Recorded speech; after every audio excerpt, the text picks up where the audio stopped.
오늘 우리에게 주시는 하나님의 말씀 호세아 10장 1절부터 15절까지 말씀입니다. 호세아 10장 1절부터 15절까지 말씀 이제 봉독하겠습니다. 하나님의 말씀 경청하십시오. 이스라엘은 열매가 무성한 포도덩굴, 열매가 많이 맺힐수록 제단도 많이 만들고 토주의 수확이 많아질수록 돌기둥도 많이 깎아 세운다. 그들의 마음이 거짓으로 가득 차 있으니 이제는 그들이 죗값을 받는다. 하나님이 그들의 제단들을 파괴하시고 돌기둥들을 부수실 것이다. 우리가 주님 두려운 줄 모르고 살다가 임금도 못 모시게 되었지만 이제 임금이 있은들 무엇에다가 쓰려 하며 한탄할 날이 올 것이다. 그들은 빈 약속이나 일삼고 거짓 맹세나 하며 쓸모없는 언약이나 맺는다. 그러므로 밭이랑에 돋아난 독초처럼 불의가 퍼진다. 서마리아 주민은 베들레헴의 금송아지를 잃고 두려워하고 그 우상을 잃고 슬퍼할 것이다. 그것을 즐겨서 섬긴 이 교회 제사장들은 우상의 영화가 자기들에게서 떠난 것 때문에 탄식할 것이다. 사람들이 금송아지를 아시리아로 가지고 가서 대왕에게 선물로 바칠 것이다. 그러나 에브라임이 대가로 받아오는 것은 수치일 뿐일 것이다. 끝내 이스라엘은 우상을 섬긴 일로 수치를 당하고야 말 것이다. 사마리아는 멸망하게 되었다. 왕은 물리로 떠내려가는 나무 토막과 같다. 이제 이스라엘의 죄악인 아웬 산당들은 무너지고 가시덤굴과 엉겅퀴가 자라올라서 그 제단들을 뒤엎을 것이다. 그때 백성들은 산들을 보고 우리를 숨겨다오, 또 언덕들을 보고 우리를 덮어다오 하고 호소할 것이다. 이스라엘아, 너는 기브아에 살던 때부터 죄를 짓기 시작해서 이제까지 죄를 짓고 있다. 거기에서부터 나에게 반항하였으니 어찌 전쟁이 기브아에서 죄 짓는 자에게 미치지 않겠느냐. 내가 원하는 그때 이 백성을 쳐서 벌하겠다. 이방 나라들도 나와 함께 이 백성을 칠 것이다. 나 주를 떠나고 우상을 섬긴 이 두 가지 죄를 벌하겠다. 한때 에브라임은 길이 잘된 암소와 같아서 곡식을 밟아서 잘도 떨었다. 그러나 이제 나는 그 아름다운 목에 멍에를 씌워 에브라임은 수레를 끌게 하고 유다는 밭을 갈게 하고 야곱은 썰해지를 하게 하겠다. 내가 일렀다. 정의를 뿌리고 사랑의 열매를 거두어라. 지금은 너희가 주를 찾을 때이다. 묵은 땅을 갈아엎어라. 나 주가 너희에게 가서 정의를 비처럼 내려주겠다. 그러나 너희는 밭을 갈아서 죄악의 씨를 뿌리고 반역을 거두어서 거짓의 열매를 먹었으니 이는 내가 병거와 많은 수의 군인을 믿고 마음을 놓은 탓이다. 그러므로 내 백성을 공격하는 전쟁의 함성이 들려올 것이다. 베다벨이 살만에게 공격을 받고 파괴된 날과 같이 너희 요새들이 모조리 파괴될 것이다. 그날의 자식들이 박살난 바로 그 위 바위 위에서 어머니들마저 박살나지 않겠느냐. 베델아, 내가 그것과 똑같이 너희들에게 하겠다. 너희가 지은 심히 무서운 죄악 때문에 그렇다. 이스라엘 왕은 전쟁이 시작되는 새벽녘에 틀림없이 잡혀 죽을 것이다. 아멘. 율법, 사람을 위한 하나님의 선물이라는 제목으로 하나님의 말씀 선포하겠습니다. 자, 아이들에게 이거 하지 마라, 이거 해라, 저거 해라 라고 말을 했을 때 아이들이 네 알겠습니다 라고 대답하는 아이들은 전체 아이들 인구 중에 0.1%밖에 되지 않습니다. 그러므로 나와 관계된 아이들이 한 번 말해서 안 듣는 것은 지극히 정상입니다. 오히려 엄마가 아빠가 한 번 말해서 듣는 애들은 걔네가 비정상입니다. 그런 애들은 전체 인구 중에 약 0.5% 미만이기 때문입니다. 내 자녀가 0.5% 미만에 들지 못함을 감사하게 여겨야겠죠.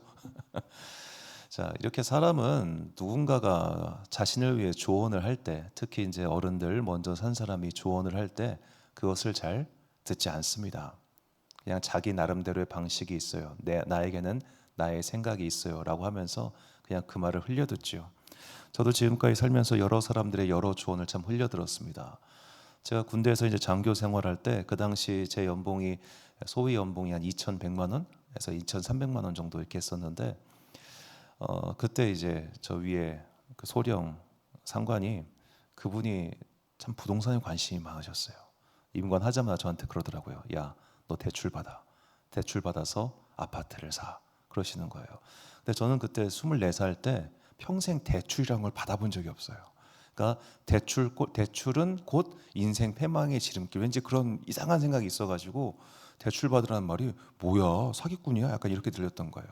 근데 그 당시에 그분이 사라고 했었던 그 서울의 상계동 이쪽 주공 아파트가 그 당시 1,500만 원이었습니다. 재개발되기 전에. 그거 사란 얘기였어요. 연봉이 2,300인데 1,000만 원 대출 받아가지고 500 더해서 1,500만 원짜리 아파트 사는 거 불가능한 일 아니잖아요. 그런데 그게 그냥 그때는 무서웠던 거예요. 덕분에 거기는 뻥 이렇게 올라가가지고 이러고 쳐다봤던 기억이 있는데, 자, 우리가 누군가의 조언을 들었을 때 우리는 그걸 무시하거나 덮어두거나 그런 경우가 참 많습니다. 심지어 그 사람이 호의를 가지고 그렇게 얘기를 해도 잘 안 듣죠. 우리에게 가장 호의를 가지고 우리를 위해서 정말 우리를 위한 조언을 하는 사람은 우리의 가족들이겠죠. 가족들이 하는 말을 어렸을 때부터 네 알겠습니다 라고 말하는 아이는 아까 말씀드린 것처럼 0.5%밖에 되지 않습니다. 우리는 이렇게 누군가가 나를 위해서 이렇게 하는 게 좋아, 저렇게 하는 게 너에게 유리해, 이렇게 하면 네 인생이 편해질 거야, 그런 말들을 하나도 듣지를 않습니다. 이게 인간이라는 게 그리 생겨 먹어서 그런지도 모르겠지요. 저 같은 경우는 이제 제가 목 디스크나 허리 그걸로 고등학교 때 좀 고생한 적이 있어가지고 자세가 이렇게 꾸부정한 애들을 보면은 그 꼴을 못 보겠어요. 내가 아팠던 기억이 있어가지고, 그래서 어깨 펴라, 등 펴라, 바른 자세 해라, 그걸 잔소리를 그렇게 하는데, 그럼 애들은 짜증을 내요. 짜증을 픽 내더라고. 그럼 나도 걔한테 더 이상 얘기하고 싶지 않아. 너의 짜증까지 내가 받아줘야겠니? 라는 생각이 들어서 그다음부터는 얘기 안 하는데, 결국 지가 고생해봐야 그때 후회를 하겠죠. 자, 이런 일이 지금 이스라엘 민족에게 일어나고 있는 겁니다. 자, 하나님께서는 선지자를 보내셔가지고 계속해서 그들에게 경고를 하십니다. 너 지금 돈 좀 벌고 있다고 거만 떨면 안 돼. 너 지금 살기 편해졌다고 지금 그렇게 하면 안 돼. 자, 이 호세아 시대의 이스라엘의 배경은 이 사람들이 지금 경제적으로 어려울 때가 아니에요. 잘 살고 있을 때였습니다. 경제적으로 잘 살면서 요새도 만들고 군인의 숫자도 늘렸습니다. 이제는 딱히 하나님의 도움 없이도 내가 나의 삶의 터전을 잘 가꿀 수 있을 거라는 그런 생각이 그들 안에 들었습니다. 그러면서 강대한 외국과 교역을 맺어가지고 든든한 뒷배가 가진 형님들 두면은 내 삶에 어려움이 없을 거라고 그렇게 생각하고 있었던 것이죠. 그래서 하나님께서 그들에게 말씀하십니다.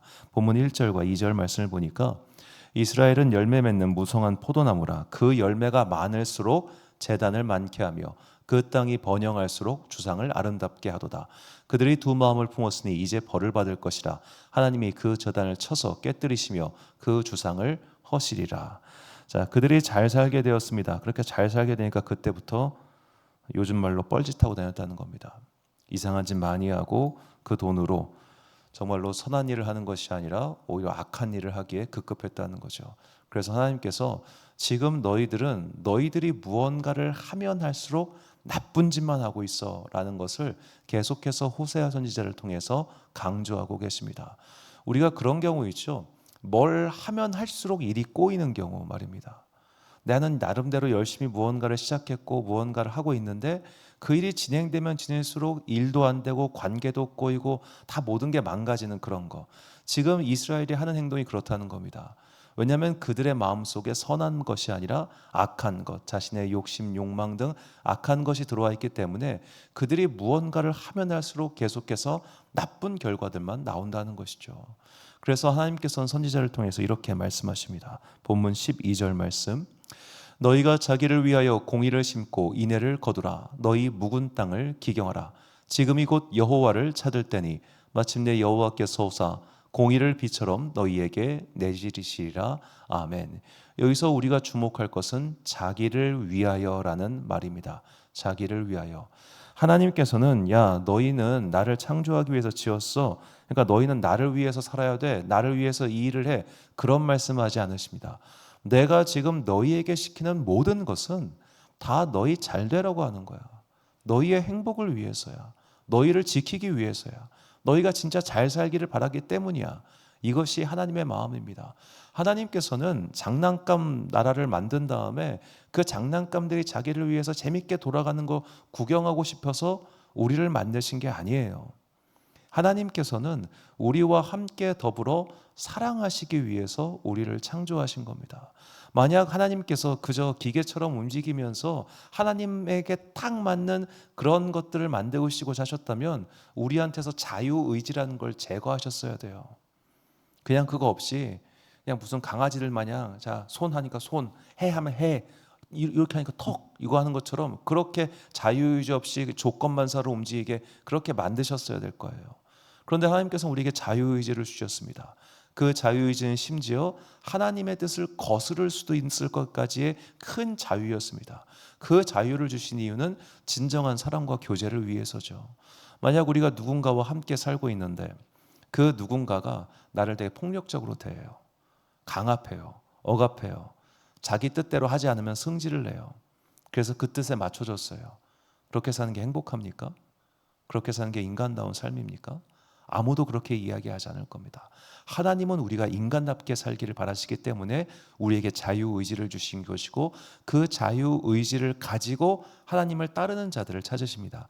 결코 억압이나 강압 때문이 아니라는 것이죠. 그래서 신명기 말씀에 이런 말씀이 나옵니다. 신명기 10장 12절과 13절을 보니까 이스라엘아, 내 하나님 여호와께서 내게 요구하시는 것이 무엇이냐? 곧 내 하나님 여호와를 경외하여 그의 모든 도를 행하고 그를 사랑하며 마음을 다하고 뜻을 다하여 내 하나님 여호와를 섬기고 내가 오늘 내 행복을 위하여 내게 명하는 여호와의 명령과 규례를 지킬 것이 아니냐. 아멘. 너의 행복을 위해서, 너의 행복을 위해서 네가 잘 살기를 바라기 때문에 너의 인생을 낭비하지 않고 너의 인생을 정말로 아름답게 만들기 위해서 내가 너에게 이런 율법들을 준 거야. 이거를 지키는 건 너의 행복을 위해서야 라고 하나님께서는 거듭해서 말씀하고 계십니다. 오늘 우리도 마찬가지입니다. 하나님께서 우리에게 바라시는 것은 사실 우리가 행복하게 사는 겁니다. 그러니까 개인적인 이야기인데 저는 저희 부모님이랑 관계가 되게 좋아요. 제 부모님을 참 사랑하고 부모님을 참 좋아하는데 제 복이죠. 저는 정말 좋은 아버지, 좋은 어머니와 함께 살았습니다. 저희 아버지께서 저한테 입버릇처럼 하신 말씀이 있어요. 너 하고 싶은 거 해. 너 하고 싶은 거 해. 한 번도 무언가를 강요하신 적이 없었고 또 어머니도 그러니까 교회 가는 거 빼고는 뭐 강요하신 게 아무것도 없어요. 그냥 많은 사랑과 또 그렇게 살았죠. 뭐 지금도 마찬가지입니다만. 자, 그러니까 제 안에 뭐가 있냐면 저분들이 세상이 뒤집어 엎어져도 내 편이라는 확신이 있습니다. 그러니까 세상 모두가 나에게 등을 돌리고 비난해도 우리 부모님은 나를 절대로 버리지 않아라고 하는 어렸을 때부터 이제 지금까지 가지고 온 큰 확신이 있는데, 자, 그런 관계 속에 있다 보니까 그분들이 나를 위해서 하는 말들이 물론 제가 엄마 말 다 듣는 건 절대 아니에요. 많이 싸워요. 뭐 대표적으로 저희 어머니는 열렬 보수당이시기 때문에 나랑 안 맞아. 안 맞는 건 안 맞는 건데 적어도 어머니가 저한테 하는 말들, 뭐 그런 말들이 제가 뭐 고깝게 듣거나 싫거나 그러진 않아요. 단지 수행하지 않을 뿐이지. 나를 위해서 하는 말이지만, 자, 그런 식으로 하나님과의 우리의 관계라는 게 그런 것 같아요. 저는 이제 하나님과의 관계를 저희 부모와의 관계 속에서 많이 해석을 하곤 하는데, 내가 잘 되기를 바라고, 내가 행복하기를 바라고, 내가 잘 크기를 바라고, 정말로 나를 위하는 그 마음, 하나님께서는 그렇게 좋은 부모로서 우리 뒤에 계시며 우리의 행복을 위해서 너 이거 하지 마, 너 이거 해야 돼, 너 이거 하지 마, 너 이거 해야 돼, 그렇게 오늘도 말씀하고 계시는 겁니다. 때로는 그 말씀과 그 명령과 그 율법과 그 규례가 우리를 올가매는 거 아닌가? 너무 힘든 거 아닌가? 너무 피곤한 거 아닌가? 그렇게 생각할 수도 있습니다. 그런데 바른 자세를 유지하는 데는 힘이 들어가듯이 바른 삶을 사는 것은 힘이 들어가는 법이죠. 부모가 공부하라고 했을 때 공부하는 게 쉽습니까? 그런데 공부를 해야 인생의 가능성과 기회가 넓어지는 건 사실이잖아요. 지금 네가 하고 있는 그 일을 성실하게 해라. 그래야 다른 기회가 열린다. 그 말이 사실이잖아요. 그런데 성실하게 하는 건 힘든 일 아닙니까? 믿음 생활도 똑같습니다. 우리에게 우리의 인생을 위해서, 우리의 영혼을 위해서 이렇게 믿음 생활 열심히 해. 예배도 열심히 드리고 기도도 때가 되면 꼭 기도하고, 그리고 살면서 비록 네가 손해를 본다 할지라도 하나님의 뜻을 실천해. 이렇게 사는 게 쉽지 않아요. 그런데 그렇게 살면 뭐냐? 정말로 그런 일들을 통해서 네가 너의 인생을 너답게 행복하게 살 수 있어. 하나님께서는 계속 우리에게 이것을 명하고 계시는 겁니다. 자, 우리가 살고 있는 시대가 뭐 결코 쉽지 않은 시대입니다. 최근에 저는 이제 포괄적 차별금지법에 대해서 계속 좀 공부를 하고 있고, 이제 나중에 좀 정리를 해가지고 이게 말씀을 통해서 성도님들께 좀 스터디를 함께 나눌 생각이긴 한데, 그러니까 포괄적 차별금지법이라고 하는 법령이 현재 통과된 것은 아니지만 이미 많은 부분에 있어서 그런 것들이 우리 사회 안에서 자리 잡고 있는 것은 사실입니다. 우리나라에서 가장 이제 어떤 성문제에 있어서 보수적인 대학교가 총신대학교인데요. 그 서울에 있는 사당동에 그 총신대학교에서 작년인가요? 교수님 한 분이 이제 파직 당하셨어요. 파면이라고 하죠. 그 이유가 뭐냐? 수업 시간에 남성이 남성과 남성끼리 성관계를 할 때 그로 인해서 에이즈가 발생하곤 한다. 그 이야기를 한데 그게 성적 혐오감을 불러일으키는 표현이다 해가지고 학생이 고발을 했고 그로 인해서 교수님이 파면을 당한 거예요. 총신대는 기독교 대학입니다. 그런데도 파면을 당했습니다. 그러니까 지금 이제 학교에서 선생님들이 자기 생각에는 애들한테 이렇게 교육하는 게 옳지 않아라고 하는 명확한 생각이 있다 할지라도 내가 그 말을 했었을 때 만약 아이들이 누군가가 자기를 신고하거나 고발하면 그분이 면직 처리를 당합니다. 그러면 그분은 교원 연금도 수령을 못해요. 그러니까 두려워서 말을 못하는 겁니다. 이제 미국 같은 경우는 이제 그것 때문에 큰 일이 있었습니다만 지금 이제 아이들이 어렸을 때부터 어떤 교육을 받냐면 남성과의 남성 간의 사랑, 여성과 여성과의 사랑은 아름답고 좋은 것이다 라는 교육을 은연중에 받는다고 합니다. 그리고 더 나아가서 너의 성은 네가 결정할 수 있어 라고 해가지고 성별을 전환하는 것에 대해서 아무런 문제가 없어 이렇게 말을 하죠. 더 나아가서 이제 법령이 바뀐다고 하는 건 딱 한 가지 차이밖에 없어요. 예를 들어 남성 화장실, 여성 화장실 사이에 중성 화장실이 하나 생기는 것 정도? 그런 식으로 법령이 바뀌는 것 정도만 있는데 여튼 뭐 새벽에 자세하게 이야기는 좀 어렵습니다만 이제 실제적으로 그렇게 고발당한 이야기들 그리고 이제 뭐 법원 간 이야기들을 이제 활동하시는 분들 통해서 얘기를 들어보니까 이미 사회의 많은 부분, 그러니까 결정적인 것만 아직 못 넘어갔을 뿐이지 이미 많은 인식과 행동은 바뀌어 있는 게 많구나라는 걸 다시 한번 느낍니다. 자, 이런 세상 속에서 우리가 믿음을 지키고 살 때 당연히 어려움이 따르겠죠. 너는 아직도 그렇게 20세기 초반에 있었던 고리타분한 이야기를 하고 있니? 등등의 이야기를 우리가 들을 확률이 매우 높습니다. 그러나 그럼에도 불구하고 우리가 끝까지 믿음을 지킬 때 하나님께서는 우리의 삶에 놀라운 열매와 또한 함께 하심의 은혜를 베푸신다는 것을 잊지 마시고 힘겹고 어렵지만 이 믿음의 삶, 하나님의 말씀을 지키는 삶을 끝까지 관철하는 그런 여러분과 제가 되시기를 주님의 이름으로 축원합니다. 히브리서 오늘 함께 읽겠습니다. 히브리서 12장 10절부터 11절까지 말씀 시작. 그들은 잠시 자기의 뜻대로 우리를 징계하였거니와 오직 하나님은 우리의 유익을 위하여 그의 거룩하심에 참여하게 하시느니라. 무릇 징계가 당시에는 즐거워 보이지 않고 슬퍼 보이다.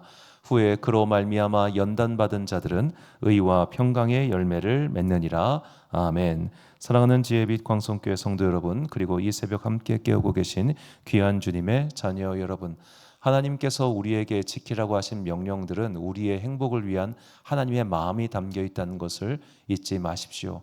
당장은 귀찮고 당장은 버겁고 당장은 쓸데없이 보이는 이 모든 것들이 결국 우리를 우리답게 살도록 만들고자 하시는 하나님의 뜻이 담겨 있습니다. 그 하나님의 마음을 먼저 깨닫게 해달라고 기도하시고 그리고 이 땅을 살아가는 동안 나에게 주어져 있는 하나님께서 하라고 하시는 그 각종 명령들을 잘 지켜 순종할 수 있는 주님의 선한 자녀들 되게 해달라고 항상 기도하는 그런 여러분과 제가 되시기를 주님의 이름으로 축원합니다. 기도하겠습니다. 사랑과 은혜가 풍성하신 아버지 하나님 참으로 감사합니다. 우리가 하나님의 뜻에 순종하여 하나님께서 하라고 하신 것들을 수행할 수 있는 주님의 슬기로운 자녀들 되게 하여 주옵소서. 누군가 볼 때는 고리타분하고 누군가 볼 때는 어리석어 보인다 할지라도 우리가 그런 일들을 행할 때 그것이 진정으로 우리의 행복을 위한 것이며 그런 일들을 통하여 우리의 인생이 주님 보실 때 아름답게 빚어간다는 것을 결코 잊지 않게 하여 주옵소서. 오늘은 6월 3일 대통령 선거일입니다. 이 나라의 지도자를 뽑는 일인데 주님께서 은총을 베풀어 주사 그 지도자로 말미암아 이 나라의 분열이 치료되고 특별히 우리 안에 가득해 있는 이 악의 기운들이 사라질 수 있는 그런 계기가 벌어질 수 있도록 주여 우리나라와 공동체를 불쌍히 여겨 주옵소서. 오늘도 각자의 삶의 자리에서 열심히 살아가는 당신의 자녀들에게 복과 은혜를 내려주시고 만나는 모든 사람에게서 그리스도의 향기를 부어주며 또한 그리스도의 사랑을 전할 수 있는 주님의 향기로운 도구가 되게 하여 주옵소서. 오늘 하루도 참 좋으신 우리 주님의 은총과 평강이 모든 주의 자녀들과 함께 하시기를 간절히 소망하오며 이 모든 말씀 우리 구주 예수 그리스도의 이름으로 기도드립니다. 아멘. 오늘의 기도 제목입니다. 하나님께서는 우리를 위하여 믿음의 율법을 주셨습니다. 하나님의 명령을 지키며 사는 것에 진정한 행복과 평안이 있음을 깨닫고 체험하여 흔들리지 않는 믿음의 사람이 되게 해달라고 기도하십시오. 오늘 주신 기도의 제목 가지고 기도와 묵상의 힘쓰는 하루 되시길 바랍니다.